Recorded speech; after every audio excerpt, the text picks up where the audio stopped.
is on the move again. Есть и другие соображения. We are doing this to wake the leaders up. La revue de presse internationale en Pologne et au Royaume-Uni ce matin, première étape, la Thaïlande. Bonjour Carole Izou. Bonjour. À la une ce matin à Bangkok. Ici, c'est le visage souriant d'une jeune femme en noir et blanc qui fait la une de nombreux journaux. Le docteur Kratai, 30 ans, ophtalmologiste fraîchement diplômé, a été renversé par une moto en plein centre-ville de Bangkok il y a quelques jours.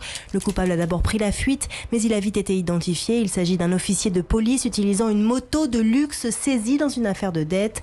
Comme souvent, la presse publie les terribles images de l'accident, provoquant une vague d'indignation nationale. L'affaire est devenue le symbole de l'insécurité des piétons dans les grandes villes thaïlandaises et celle d'une justice à deux vitesses. Dès qu'un membre de la police est surpris dans un acte criminel, il est rentré chez lui libre, s'indigne le Bangkok Post. Le policier en question s'est fait ordonner moine dès le lendemain de l'accident, mais les autorités bouddhistes viennent d'annoncer qu'il devait renoncer à entrer dans les ordres.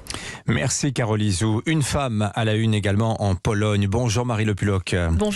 De quoi parle-t-on à Varsovie ? Eh bien, du décès d'Agnieszka, 37 ans. Cette femme enceinte de jumeaux s'est rendue à l'hôpital à cause de douleurs, raconte Copresse.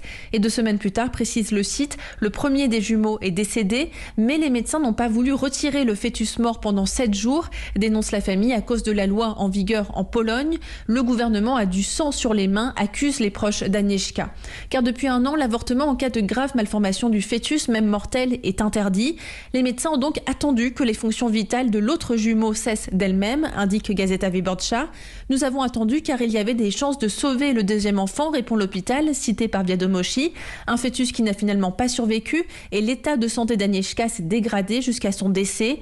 Une enquête a été ouverte notamment pour homicide involontaire, indique Not From Poland. Merci Marie. Enfin au Royaume-Uni. Bonjour Anaïs Cordoba. Bonjour. À la une à Londres. Eh bien, les scandales de Boris Johnson continuent de faire la une de la presse britannique. Cette fois-ci, il aurait menti au sujet de l'évacuation d'animaux d'Afghanistan. Dans le Times, on apprend que des mails prouvent que le Premier ministre a autorisé en août dernier l'évacuation vers le Royaume-Uni de 150 chiens et chats d'un refuge en Afghanistan. Et cela aurait retardé le sauvetage de civils. Boris Johnson continue de nier avoir agi ainsi. Mensonge, mensonge, mensonge, titre le Daily Star. The Independent reprend cette tirade adressée à Boris Johnson hier par des élus de l'opposition. Vous êtes un menteur, pas un leader. La classe politique attend encore la publication de l'enquête interne sur les faits à Downing Street pendant le confinement. Selon le Daily Mirror, ce rapport contiendrait des photos compromettantes de Boris Johnson. Merci Anaïs Cordoba. Un scandale de plus pour Boris Johnson donc.